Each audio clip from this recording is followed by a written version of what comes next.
welcome to Rubber Chicken with a podcast in the middle. I'm Alastair. I'm Gordon.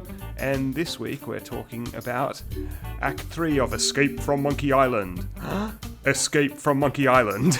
And Act 3 Plus of Escape from Monkey Island. Guybrush kicks unusually large butt.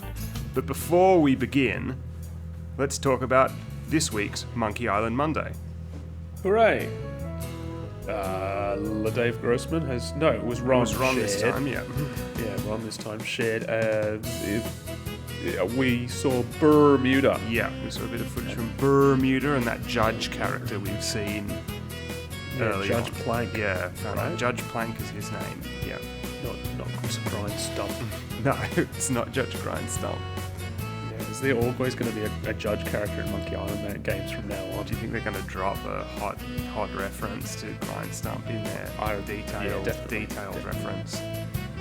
Yeah, because Ron came up with everything in Tails. Yeah, so that was his idea. It's all his ideas. This is just Tails again, but like refiltered through Ron Gilbert's Monkey Island filter. That's what they should call it, Tails refiltered. Refiltered, yes. So this Judge Plank character seems to be one of these myopic characters that Dave Grossman was talking about, who seems to think that he's in the middle of a packed courtroom, even though Guybrush is the only person there. Contempt of court. Yeah. He doesn't ask permission to approach the bench. Did you notice that the dialogue options weren't all spelled out? Yeah, and this kind of relates a bit to something we're going to be talking about today, actually, where maybe they don't want to give away the punchlines to all the jokes.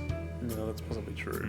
But to me, it looked like the thing where you just said something and then Guybrush just chose to say something completely different. Yeah, although it was only the guilty line. The first line he said word for word, I'm pretty sure. You know, and it's not like the early games didn't have a bit of that as well, where you try to say one thing and Guybrush would say another. So no, they did have that, and there were jokes, things like that. A pair of dimes, don't say that. Yeah, or yes sir, or what do you have to say for yourself? Yeah. 4 options, and you won't say any of them. I wanted to say... Yeah, I suppose you're right. Yeah, I want to say here I really like the animation for the judge. This has given us a really good sense of the fluidity of the animation in this. The character had a lot of movement. It wasn't some simple, gavel banging 2-frame animation or something like that. There was I think we're kind of comparing it to the other games where it would just be 2 frames. Yeah. When like Guybrush shows Smirk his sword, for example, and he just kind of holds out his hand. You don't even see the sword. Yeah. It's like, I think we're expecting that, but this is a modern game, so it's just like, we have all of the frames of animation available. And as people have pointed out, there's even animation of Guybrush walking up the steps where his feet exactly match each step and stuff like that. So it's looking very, very fluid, and I'm looking forward to seeing even more of it in action. Yeah. You know what Bermuda reminded me of? What? The last section of A Vampire Story. Chapter 1. Did you ever play that? I haven't played Bill Tiller's masterpiece, A Vampire Story. Maybe I should. You should. One of these days. They should get it running in residual VM. Yeah, I noticed there was a very much a Nordic kind of Viking-looking vibe. There's what we saw of the outside. There's a big shield up on the wall and stuff on that sort of tavern or something that looks like maybe that your Guybrush ran past at the start. I wonder if we're leaving the Caribbean. Yeah. The triangle area. One thing I want to talk about, I was just thinking about it the other day, not in the bath, was that Guybrush now has the blue coat again, and this is becoming the definitive Guybrush look, the blue coat. Did you think that? Yeah, I think we kind of talked about this when we talked about the trailer, right? It does seem like this has kind of become, Guybrush's definitive outfit. Yeah, like if you were going to dress up as Guybrush at a convention or a party, you'd have a big blue coat. Yeah, exactly. There's nothing really anything about that, but that's just how it is. Yes. So that's the bit of news. Shall we move on to talking about our latest role on Madly Rotating Buccaneer. Yeah, so we actually got Act 3 plus of Escape, but we figured that's so short, let's talk about Act 3 as well. Escape from Monkey Island.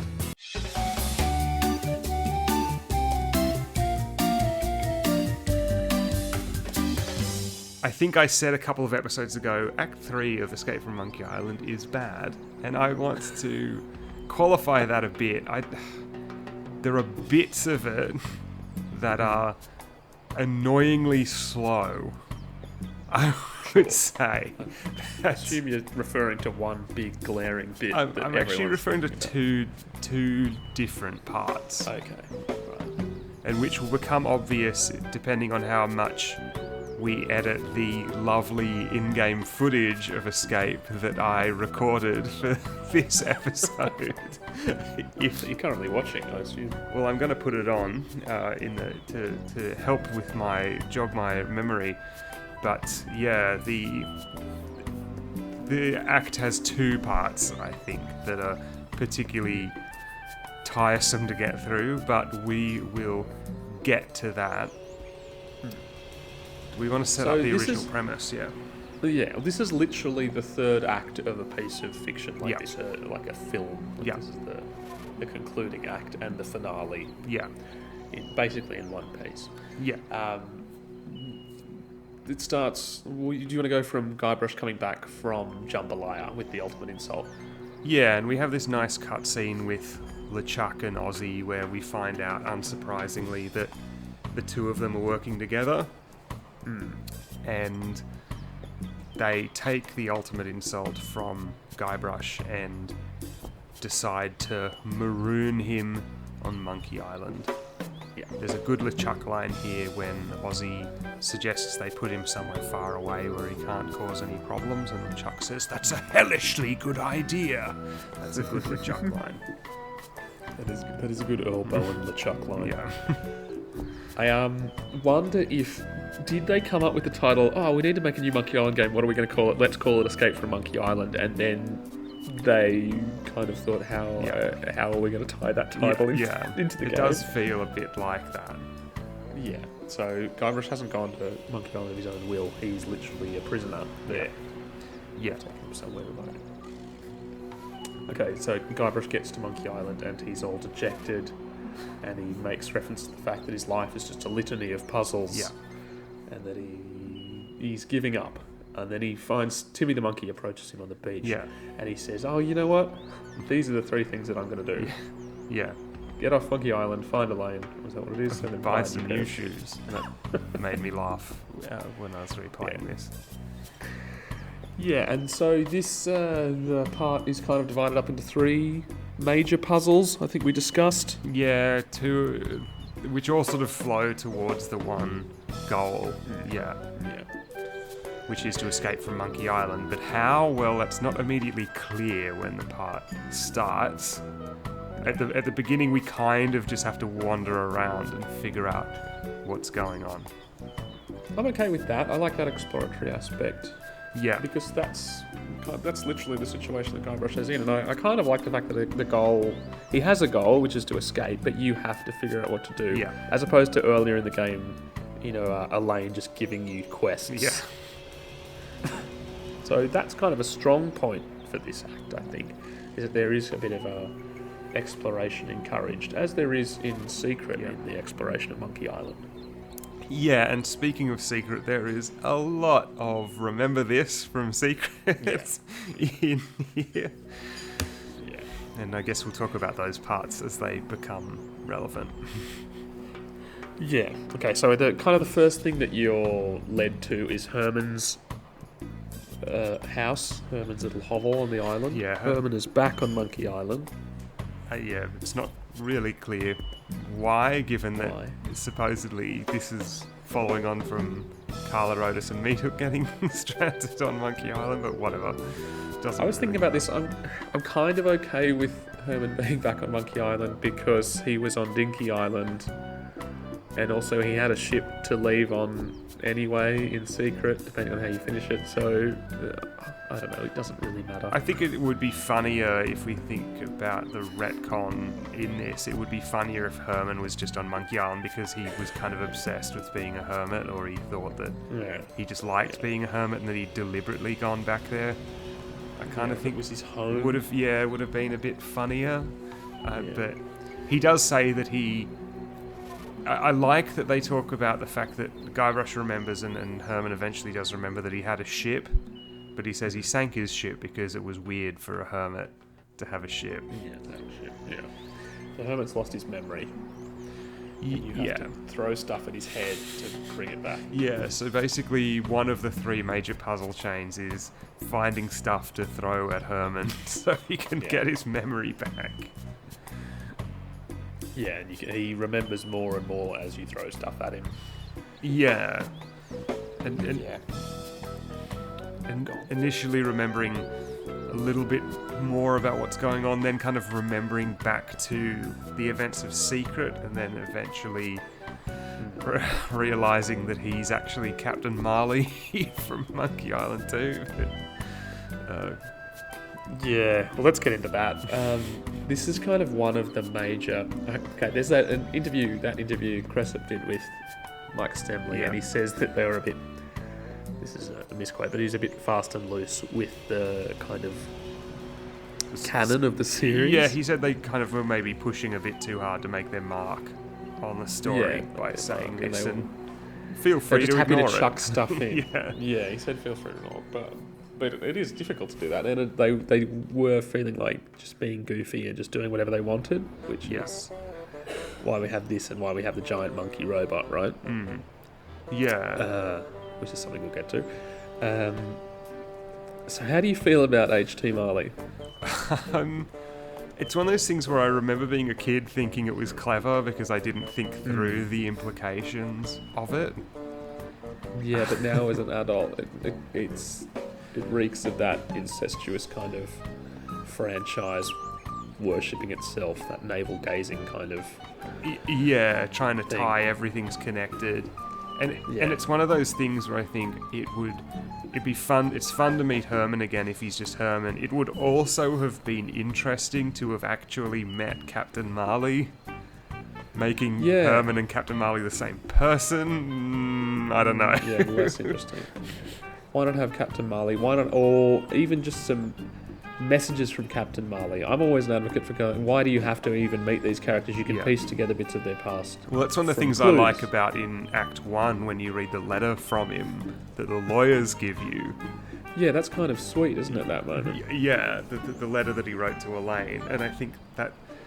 I don't really buy that letter was written by Herman Tooth. It's even within the same game, you know?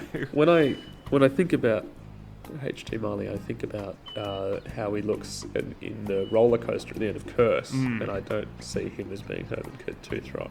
Yeah, and even in Curse, that was just them going by what they thought that he should look like. But even so, I totally agree with you that my mental image of Captain Marley kind of, is the animatronic on the roller coaster in Curse, where he looks like this kind of impressive swashbuckler.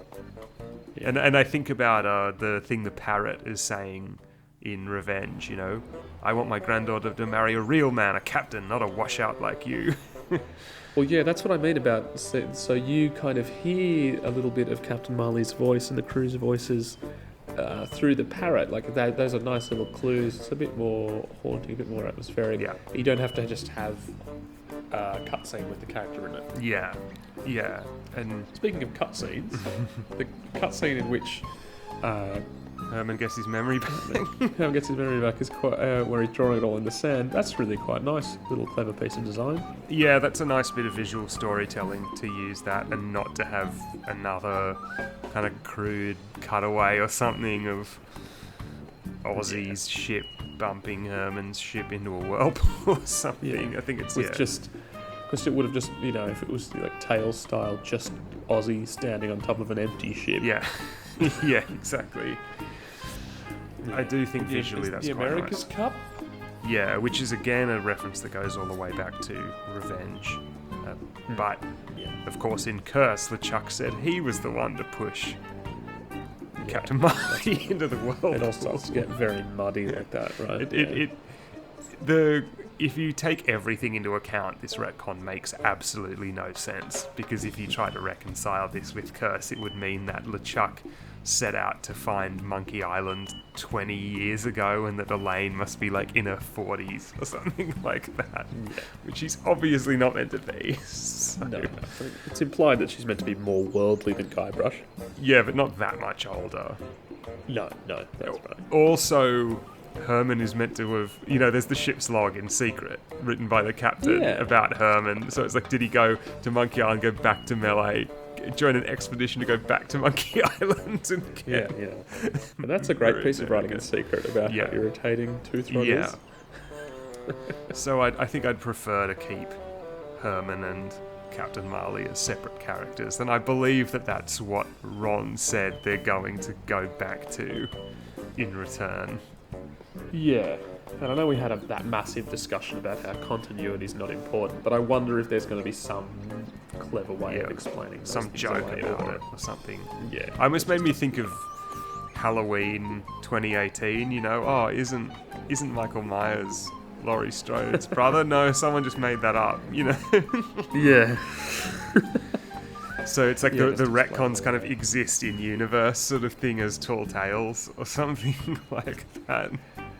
Yeah, these things, I feel like Escape is kind of going to be very much the black sheep. I definitely, it seems to be the one that's been referred to the least in all the promotion. Has it been referred to at all?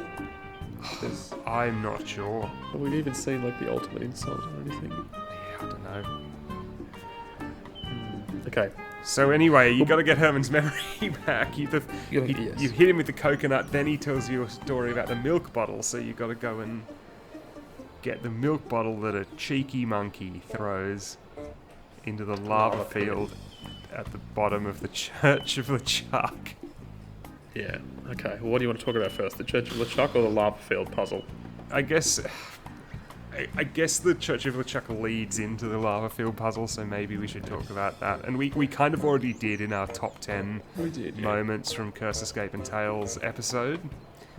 Yes. I like the Church of LeChuck. It's creepy. I know it's a bit stupid. Yeah, I do think it's a funny idea. It's not entirely clear whether LeChuck himself is even aware of the existence of this church. It almost seems like it's just this crazy ghost. Father Rasputin built the church because he's obsessed with LeChuck.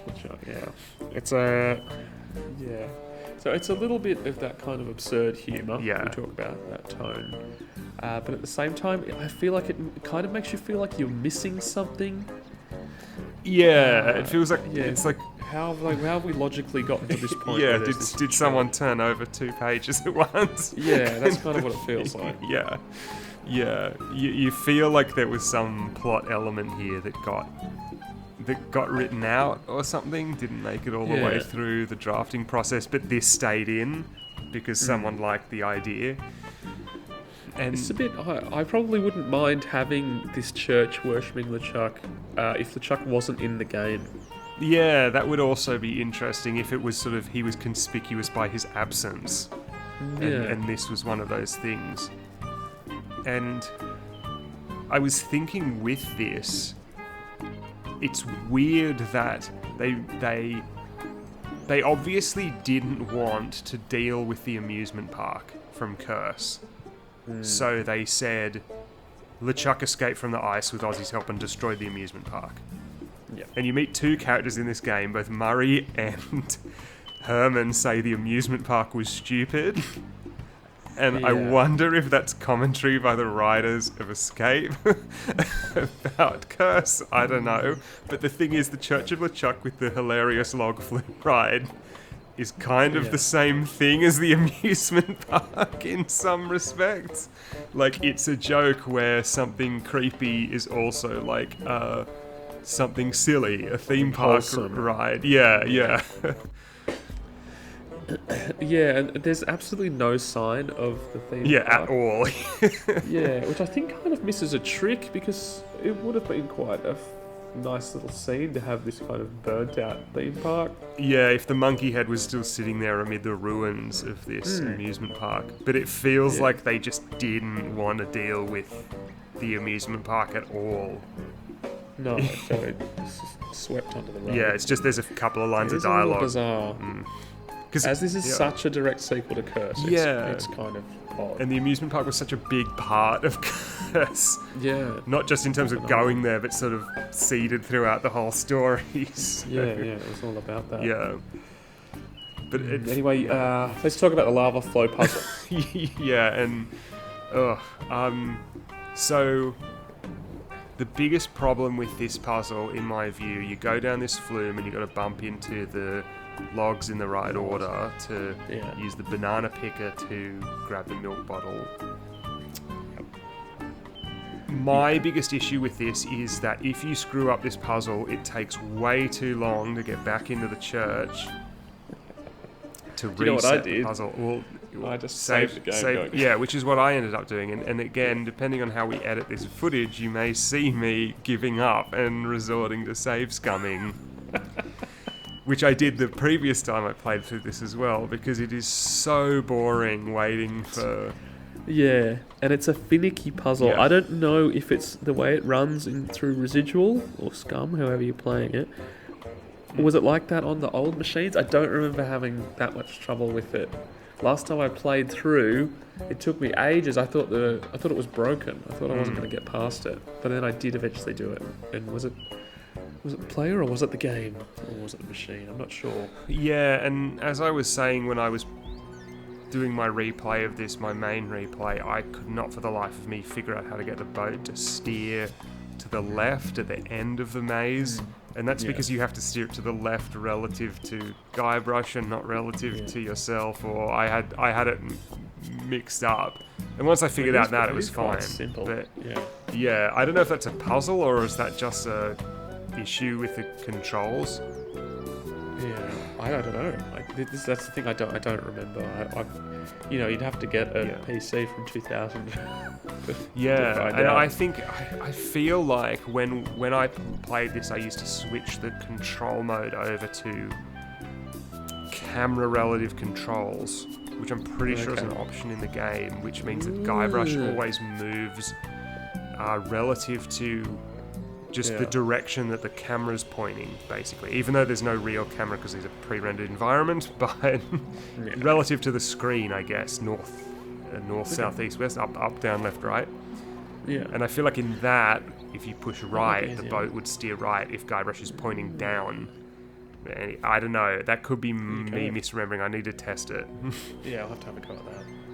Anyway, you also have to use the grass cutter thing, right, to flood the lava pit? Yeah, well, I was going to say the banana picker you just find next to the mine, which comes out of nowhere. Wasn't in secret, but whatever, that doesn't matter. But I actually missed that when I was replaying this. It's a bit hard to see, in my opinion, the banana picker, but...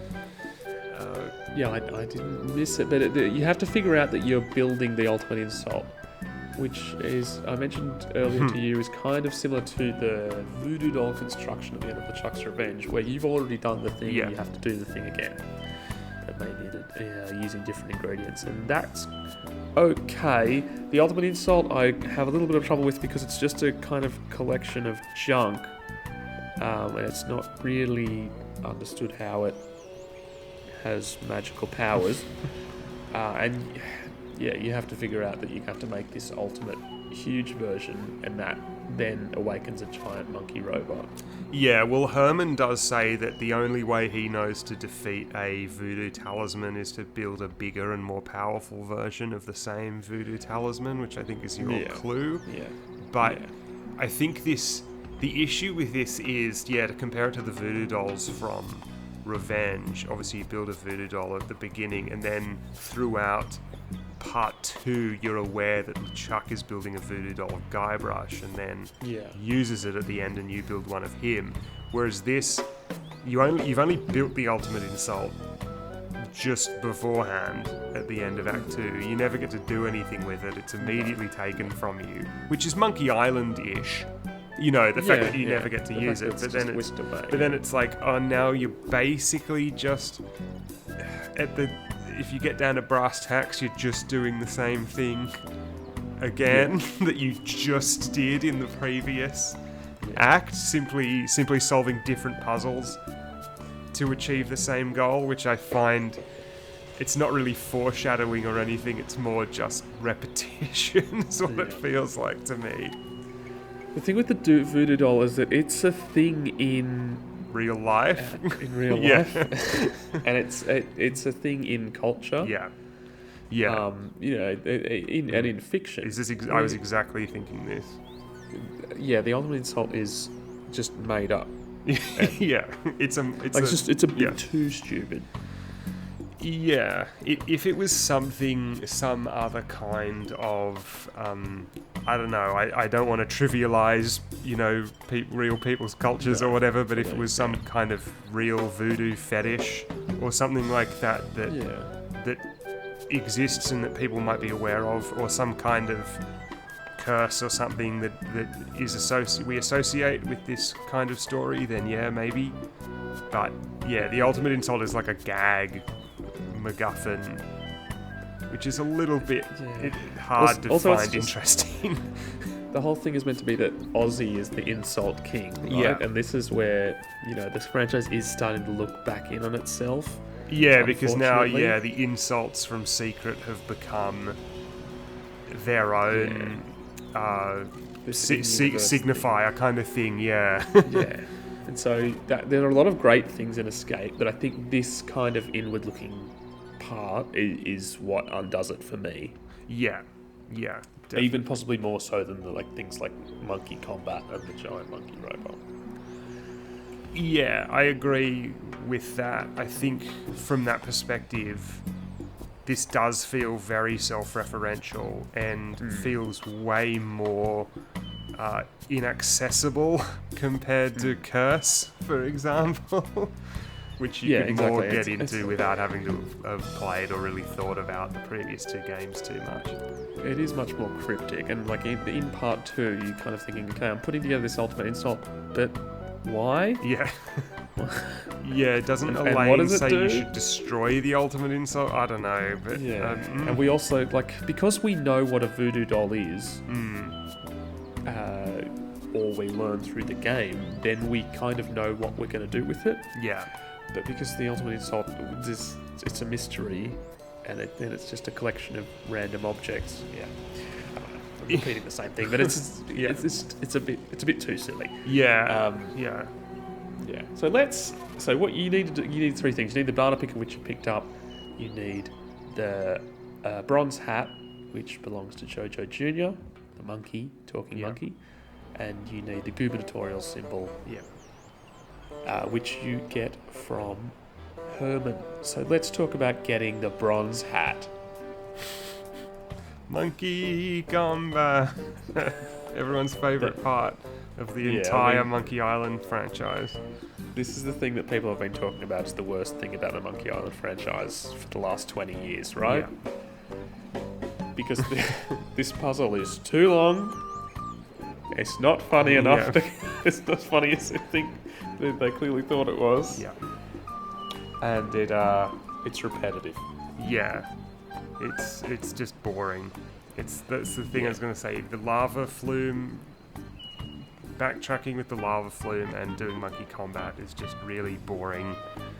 And it's these 2 puzzles that if you screw up, guess what? You're doing this whole sequence all over again. Again. Yeah. So Stemmle in that interview with Cressup talks about how Escape suffers from third act problems. Yeah. These are them. And he talks about how he doesn't dislike completely the idea of Monkey Combat, but that it's too long. Yeah. And I kind of agree with him there. I guess I kind of do like the idea of it if it was a smaller puzzle. Yeah. Just briefly, he also said the kind of pachinko machine puzzle was meant to be 10 times as long or something. He said that was Sean Clark's idea, right? I like that little puzzle. It's simple enough. Yeah, me too. I think that's a pretty decent puzzle. You can figure it out relatively quickly, and it's satisfying to get the hang of it. Yeah, and I'm a fan in these kind of sprawling adventure games in the self-contained puzzle. I like having a combination of both. I think that's a clever little thing. Yeah. But getting back to Monkey Combat, yeah. the only way to do it is I'm sure it's randomized each time. It is, right? Yes, it is, because I was not able to reuse the Monkey Combat guide that I made for myself before when I was replaying to get the footage. Yeah. The only way to do it is to draw yourself an enormous grid. Yeah. With all of the moves you need. Yep. To change from one motion to the next. Yeah. And you also need a key written down next to that as to what movement defeats the other movement. Yeah, which... If you played this, you know what we're talking about. Yeah, which two stances each stance is strong against, The way you're told to do this is kind of do like a monkey see, monkey do kind of thing, Yeah. where you just have to keep grinding. It's like grinding in WoW. Yeah. And but it's not funny like insult sword fighting. Yeah. It's dull. It's like a maze. It's like the updated version of a boring maze in an adventure game. Yeah, and a bit like Secret, you can learn all the moves, but if you don't win enough fights, Jojo Jr. will refuse to fight you. Yeah, wow, you're good enough to fight the sword master. Yeah, exactly. And the thing about this is it's like with Carla, fighting Carla or fighting Rottingham in Curse. The trick is, ooh, that's not a normal insult. What's the best response? And that's fun. Whereas in the fight against Jojo Jr. and in fact the fights against the better monkeys, you're just waiting for them to screw up. Yeah, and Jojo's forced to screw up at the end. Yeah. If because that's just how you win. Yeah, because if you know the moves and the other player knows the moves, like the computer knows all the moves, then literally the person who goes first wins automatically. Yeah. It's like playing Candyland kind of thing, you know. Yeah. And so it just feels, like it feels like this idea wasn't fully thought through.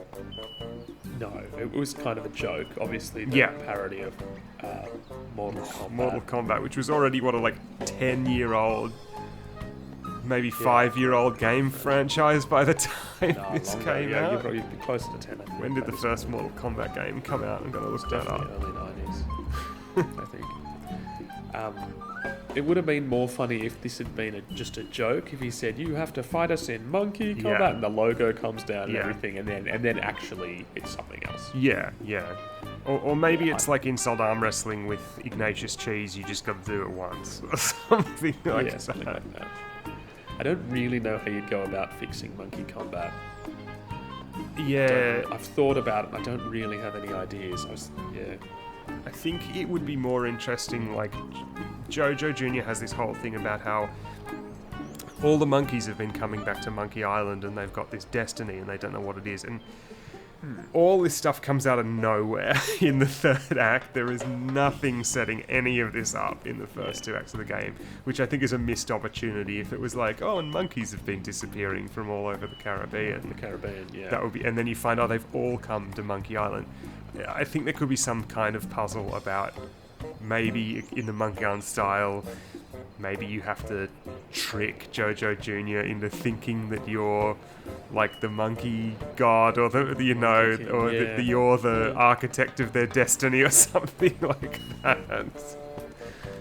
Yeah, maybe something, tie that in with the giant monkey head. Yeah, exactly. Yeah. All right. It's probably enough about Monkey Combat. Yeah, everyone knows that it's not a good part of the game. We're not going to beat a dead horse.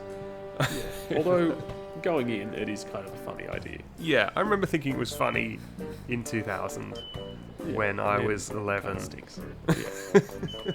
Let's talk about the monkey head. The monkey head is this really cool, creepy thing, especially in the secret of Monkey Island. Yeah. And then you go in Curse, it's kind of similar, except it has the roller coaster built into it. Yeah. And now you go in there and it's just completely different. And this is another big retcon. Now, the thing with the monkey robot is that it's an idea originally from the riffing for Secret, Yeah, right? For the planning of Secret. Yeah, they said, your ship would turn into a giant monkey and you'd fight with Chuck's ghost ship. Yeah.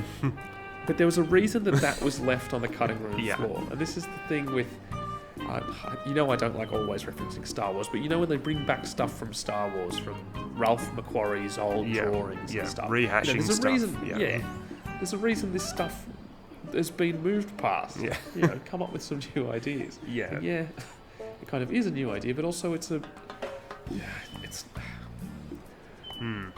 what is really the problem with it? It's too steampunky. It's too out of tone with the series. I think that's what it is.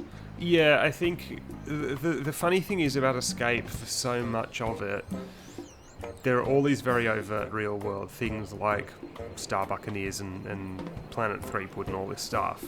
Yeah. But that still felt more or less in keeping with the tone of Curse, I think.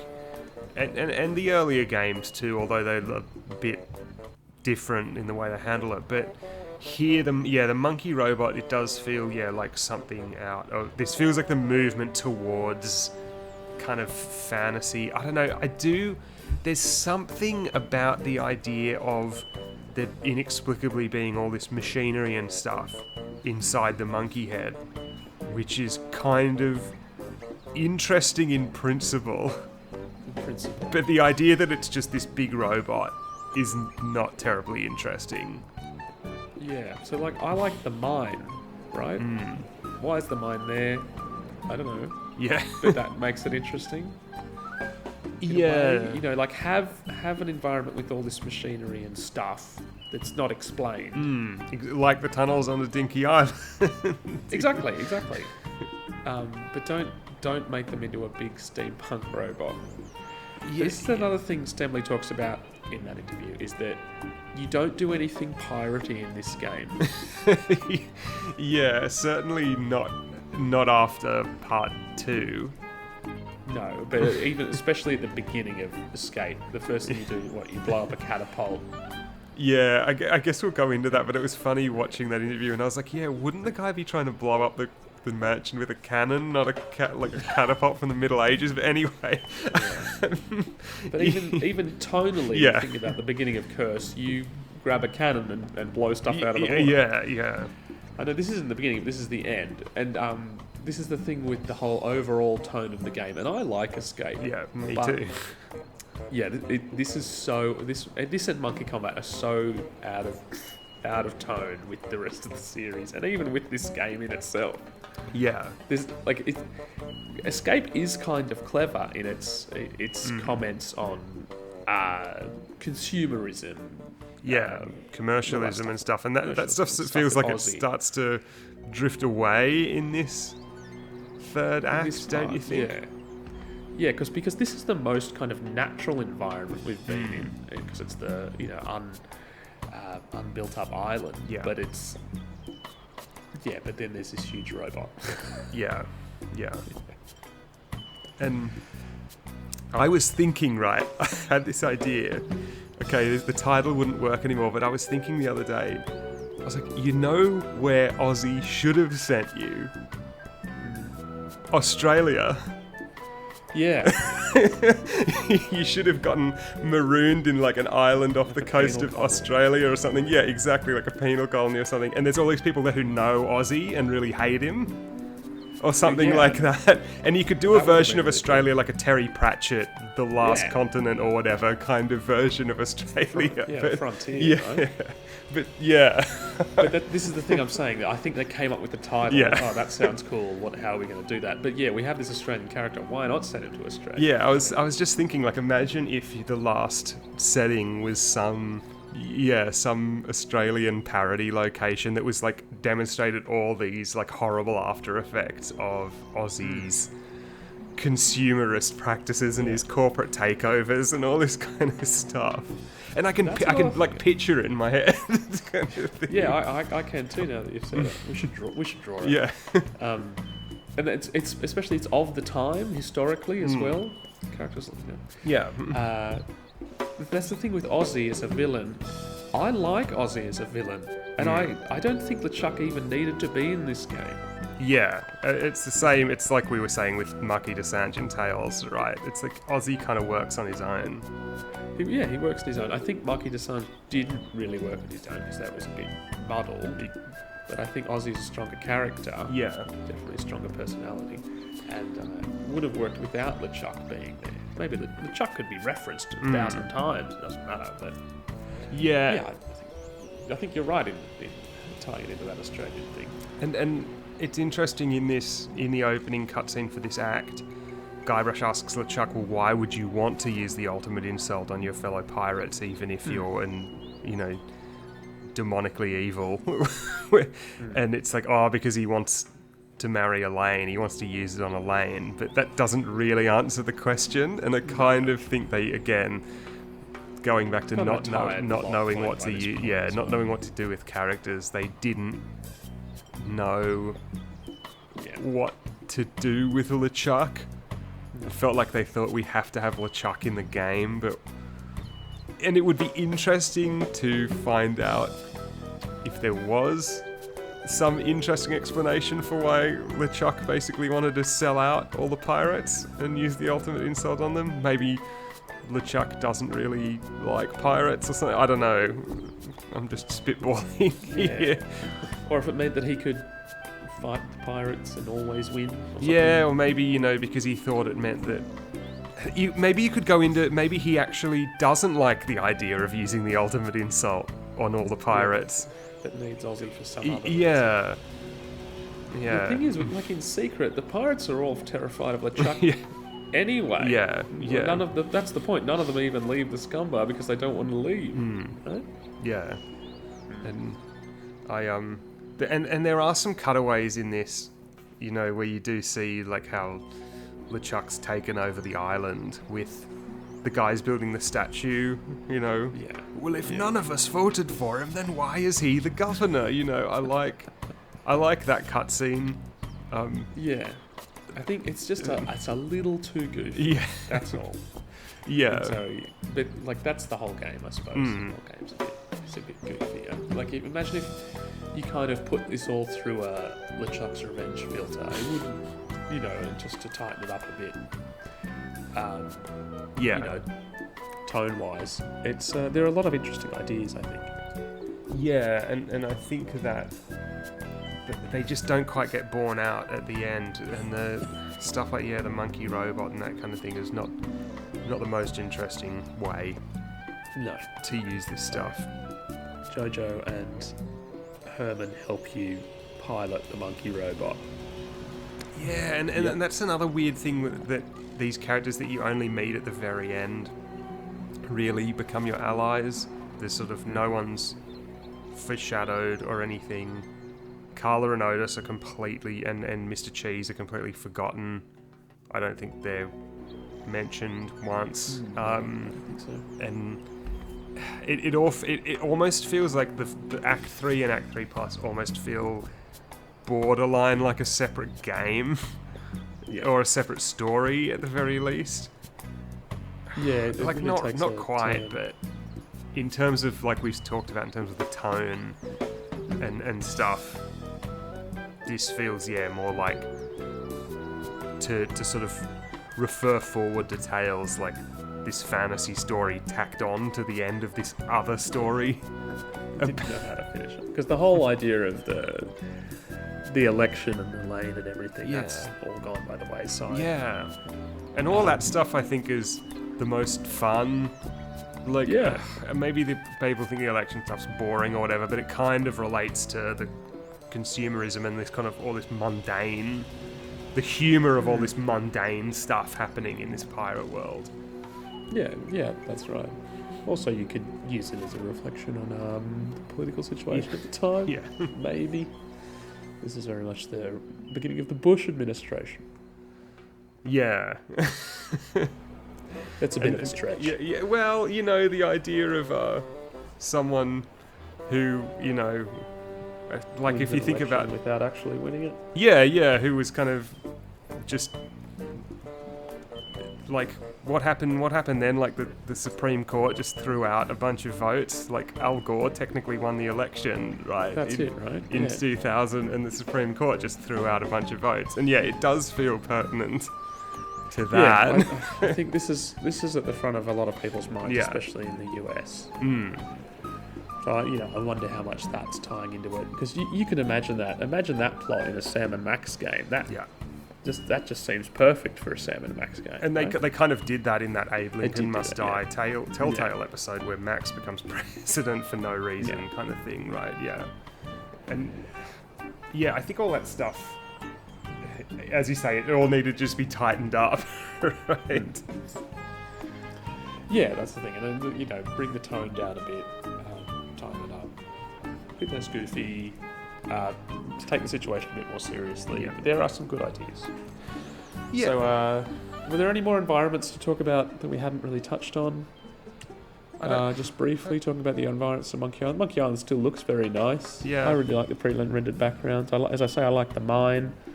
I like the Church of LeChuck and the lava fields around the volcano. Yeah. I like the monkey village, which is like the old cannibal village being taken over by monkeys. I think I was going to mention that. See, that's funny because that ties in nicely because we knew from Curse that the cannibals left Monkey Island. It's like, and then the monkeys moved in, and I do find the environments of Monkey Island a little bit discordant.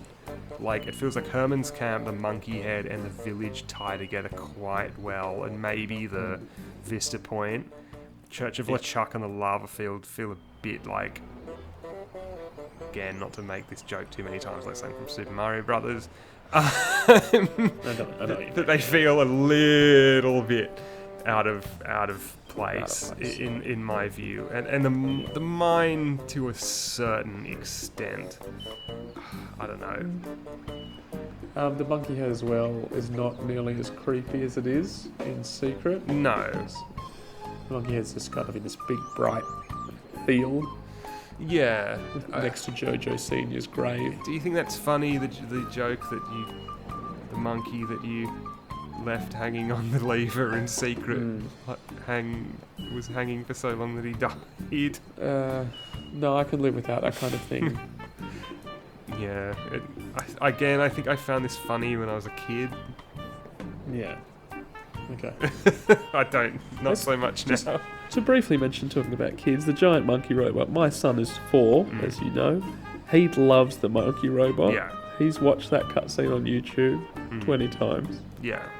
So is this just not for us? Yeah. Are we just too old and cynical now and is that why I love LeChuck's Revenge so much? Is that like the cynical man's Monkey Island, and this is the sort of more youthful, optimistic Monkey Island?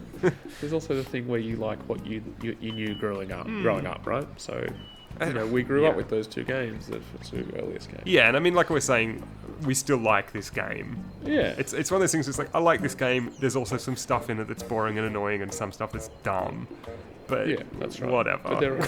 But it has both, and I'd rather have both than none. Yeah. I want to talk about 2 things. The banana picker. Yeah. Yeah. Hilarious joke in Secret. You spent all this time wishing you could get it, and by the time you actually do get it, you don't need it anymore. Yeah. In this, you use it more than any item in the game. It's ridiculous, right? Feels a bit like they went like, but the banana picker's so cool. Yeah. Wouldn't it be more fun if you did get to use it? And I wish if you had to use it that much, I wish it was like the banana picker from Secret, because the way it looks in Secret is so funny. Yeah, with the big box shape spring or whatever you call that kind of mechanism with the big hands on the end. Yeah, and here, not so much fun. No. Sorry. And the other thing I wanted to talk about just in relation to that was the Weed Whacker, or the Weed Whipper. I like it. I like the Weed Whipper. It feels like something from Curse. Yeah, you're right. It's anachronistic. What powers it? It doesn't matter. For a game which just kind of takes the anachronisms to the next level, Escape, the Weed Whacker feels like that's been taken to some level even higher for some reason. Yeah. I like it. Good. Well, if we're considering Escape from Monkey Island and Garbage Kicks and Usually Lies But kind of one piece, do you think this is the weakest part of the game? Is this the weakest act of Escape from Monkey Island? I think so. Oh yeah, for sure. Yeah. I think Escape from Monkey Island starts off strong and gets weaker as it goes. I think as we've said before, Act 1 on Luca Island is really good. Yeah. And a lot of the Jambalaya Nut and Atoll stuff is good. Maybe not the diving contest, but so much better. You got to take the good and the bad, right? Yeah. We were talking about last time that the final part of Tales was easily the best. And that this is easily the worst. The weakest part of the game, yeah. Yeah, I think the last part of Secret is also the weakest part. Easily. Yeah, I think the thing is that the last part of Secret is just like a short joke finale. Yeah, like a boss fight. Whereas this feels like a drawn out kind of death rattle for the game where it's like, oh god, how do we finish this kind of thing. Well, how do you finish an adventure?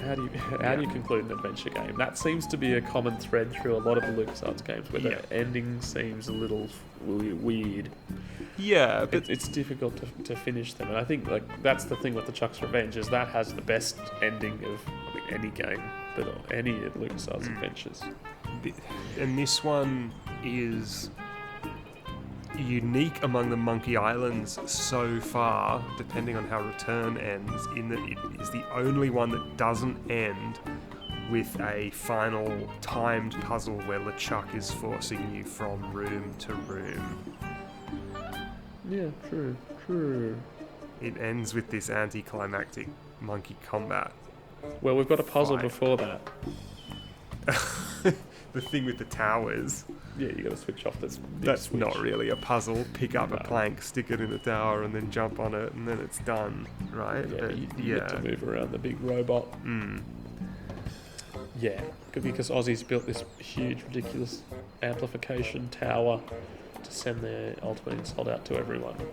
Yeah, and then stop just in time. You know what's funny about this as well? Like the ultimate insult, voodoo, green lights flying everywhere and stuff. This is kind of where this really starts ramping up before Tales.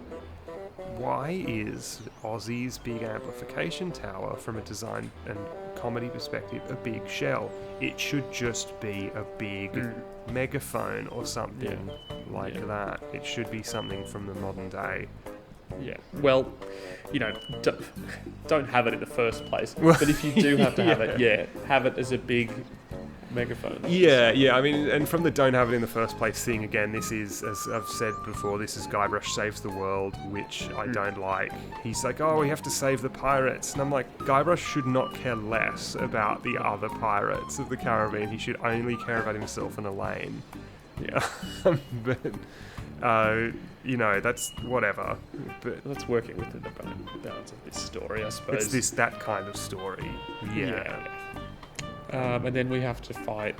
The whole of the last part is just cutscenes. Yeah, mostly just cutscenes, which are fun.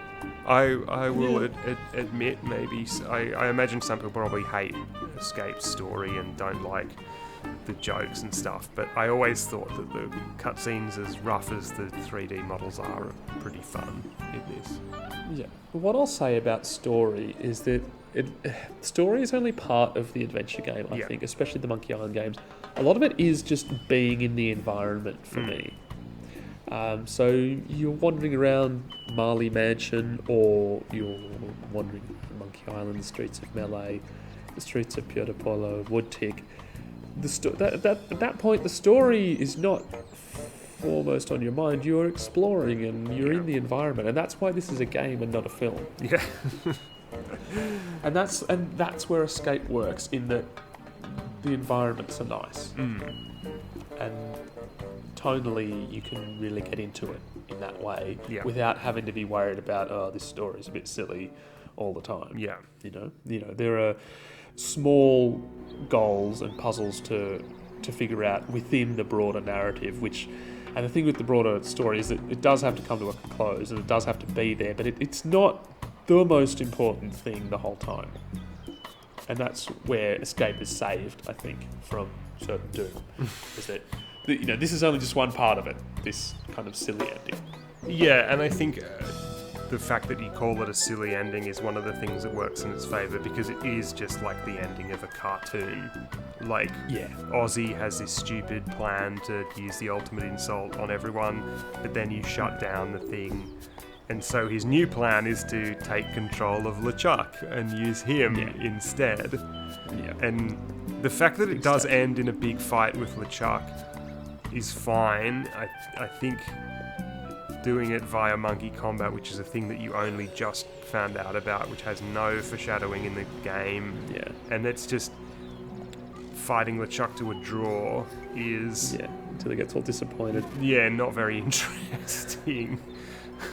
What else do you do at this point, though? How else do you finish this game? What, do you have to make a third ultimate insult? Well, that's the thing, is like, it's sort of, there's these fundamental issues with the story, right? Where, exactly, it's like, you got to make yet another ultimate insult and then use that on Ozzy or on LeChuck or whatever. It's a grassroots thing. You needed to kind of overhaul the story completely, right? Keelhaul the story, if you will. I think if really there was to be more symmetry in the story, it would have something to do with Ozzy getting destroyed by one of his own businesses or something like that. Yeah. Like the shareholders at one of his board meetings, all... Maybe you had to use the ultimate insult to... Oh no, this is an interesting idea, but maybe you have to use the ultimate insult to hypnotise the people around him to turn on him. Yeah, something like that. Tie that into the election. Maybe he's trying to be elected to power, but you can use the ultimate insult to reveal... Typically, I guess in that kind of thing, you'd blackmail the main character or the main villain. Yeah, exactly. Maybe Ozzy would have an assistant or something who you blackmailed or you came out with some or bribed or something secret. like that. Yeah. So like the judge from the diving contest, that kind of character could be used in that way because he is being paid loads by Ozzy. Right.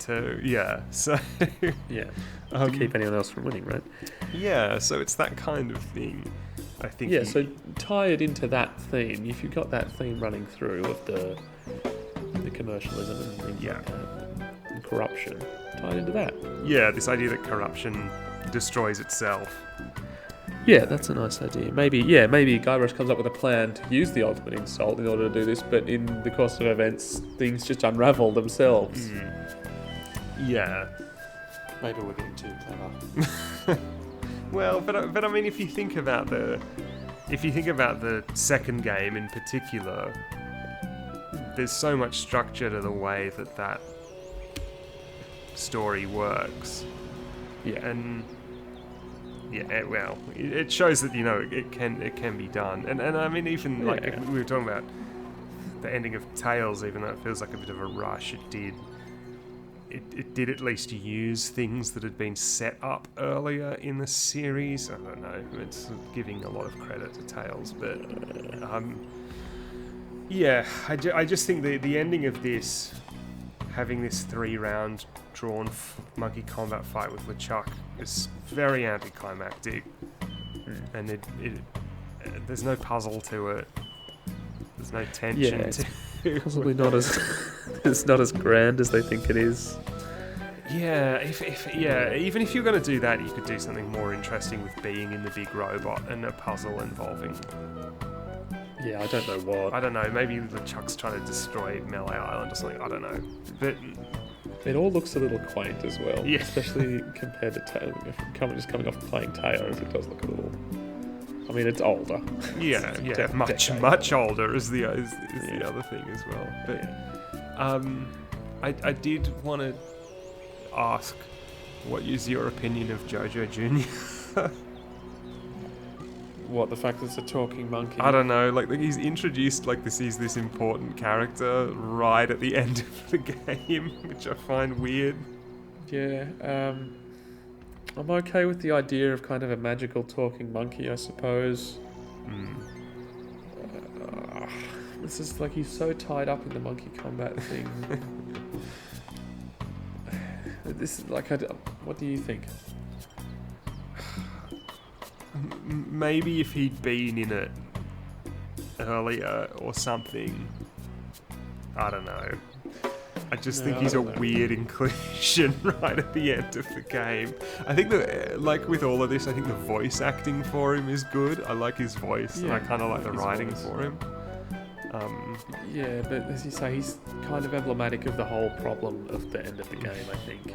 Yeah, where it seems to take this kind of left turn into something else. Completely different. Speaking of voice acting, I also wanted to mention that this was, with Herman, this was Wally Wingert's first performance as Herman, and of course reprised that role in the special editions and is reprising it in Return as well. Wally Wingert also voiced Frank in the Man of Low Moral Fibre in the special editions, the one with the Tricon hat on, and people who play games would know him as he voiced the Riddler in the Batman Arkham games, and he's really good in that.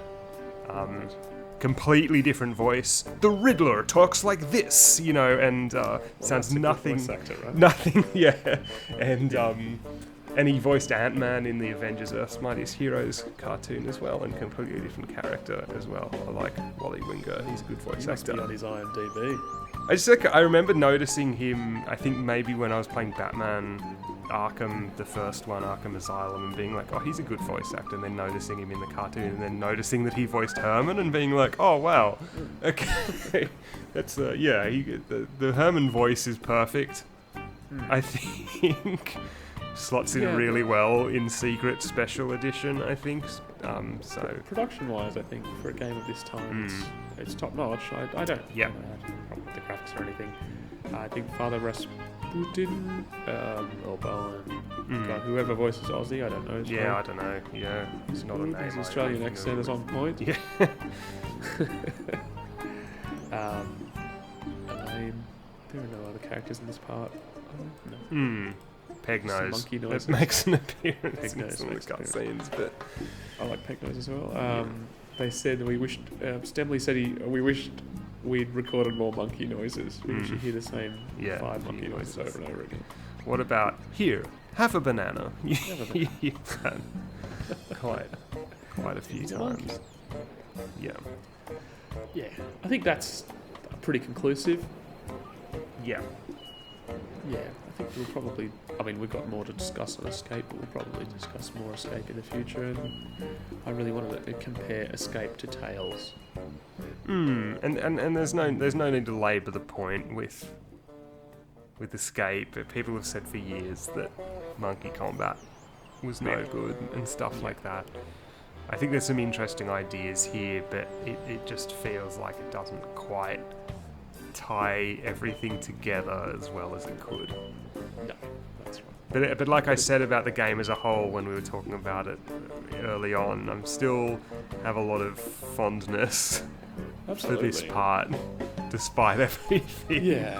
Yeah, that's the thing. And despite the fact that like where it my scrapes a pass, right? residual VM crashed in the middle of monkey combat and I lost all my progress and stuff like that. Yeah. Well, at least you can get it running. I mean, Yeah. the fact that we can get this game from 2000 running is pretty cool. Yeah. All right, who wants to spin the madly rotating buccaneer? Ooh, me. So every week, instead of just stepping through part to part, we spin the big wheel that I have in my house. We can have a second spin if we wish to.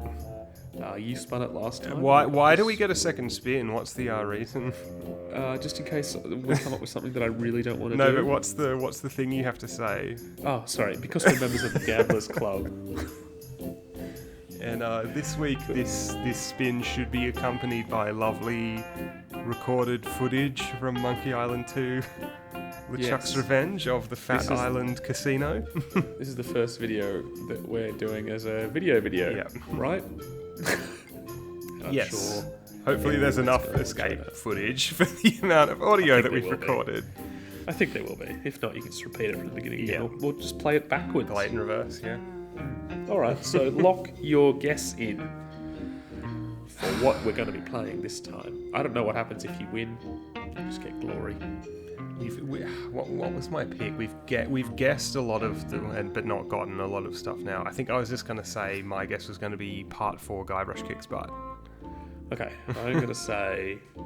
It pains me, but I'm going to say the Siege of Spinnaker. Well, we could just rip the Band-Aid off. Yeah, that's it. Yeah, that's true. Alright, you ready? Yeah. I'm going to give it a big spin. Noise.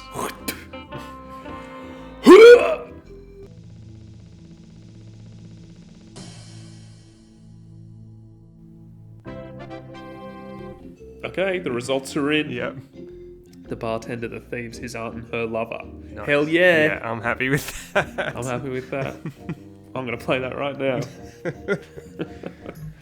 That's probably my favourite, apart from Curse, I think. I've been thinking, I'm always thinking about what I'm going to say for each part of this, but I've been thinking a lot about what I want to talk about with Blood Island. So yeah, I'm keen. This is exciting. Yeah. I'm keen to be doing this.